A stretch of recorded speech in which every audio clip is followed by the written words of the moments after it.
ইদানিং দেশৰ বিভিন্ন স্থান বিভিন্ন জায়গাত শহর বন্দর চুরি ডাকাতি চিন্তা ইত্যাদি আমরা আমরার মা বই নহলর খান্তা পর্যন্ত শুনতে পাই।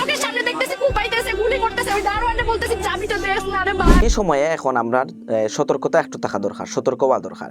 যেমন এই সময়ে অতি জরুরি ছাড়া, অতি দরকার ছাড়া সন্ধ্যার পরে বাইরে না হওয়া, অতি জরুরি ছাড়া অতিরিক্ত কোনো টেকা লগে না রাখা, এবং ব্যাংকের কার্ড বা ইত্যাদিগুলো যদি দরকার না হয় তাহলে এগুলো লগে না রাখাটাও বেটার। রাত্রে হুতার সময়, ঘুমানোর সময় বালা করে দরজা জানালা গেট যেটা আছে ইত্যাদি ওগুলাকে বালা করিয়া তালাবদ্ধ দিয়া এবং লক আছে কিনা একটা দেখিয়া হতো আমরা লাগে কর্তব্য। রাস্তাঘাটে দামি আইফোন মোবাইল ইত্যাদি লইয়া যাইবা না, ল্যাপটপ লইয়া বারইবা না, ইত্যাদি লইয়া বারইবা না, এবং যদি মোবাইল লইয়াও বারই তাহলে একটা টিফানি থেকে বিরত থাকবা এবং নির্জন রাস্তা চলা থেকে বিরত থাকবা। বিশেষ করিয়া আমার মা বই নকল যারা আছেন তারা যে গহনা, তো দূরের কথা, গহনা বা ইত্যাদি খানোর দুল স্বর্ণ যেগুলো আছে এগুলা ফিন্দে না ফিন্দে বারণী বালা, গড়ে রাখিয়া বারণী বালা, যেহেতু দেশের পরিস্থিতি বালা না। এরপরেও যদি আপনি কোনো বিপদের সম্মুখীন হয়ে যান, আল্লাহ না করুক, তাইলে আপনার যা আছে দিলেই বা এখানে জানার বড় কিচ্ছু নেই। আপনার যদি জান থাকে পরবর্তীতে আপনি অনেক সোনা গয়না ইত্যাদি টাকা পয়সা পাইবা, কিন্তু জান গেলে কি জান পাইতা না।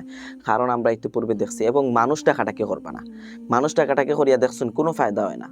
উপরে তাকে মানছে করে, ভিডিও করে, সিসি ক্যামেরার ফুটেজ দেখা যায়, সে কিন্তু আগ্রহী আইতো না। সুতরাং নিজের যান নিজে বাঁচাইতে হইব। যদি একান্ত কোনো বিপদের সম্মুখীন হয়ে যান, যদি কিচ্ছু তাকে দিয়া নিজের জানখান বাঁচাই আইবা, কারণ দেশে এখন দেশ নাই। তো সতর্কতার লাগে ভিডিওটা সবার নিকট শেয়ার করে পৌঁছাইয়া দিবা। আসসালামু আলাইকুম।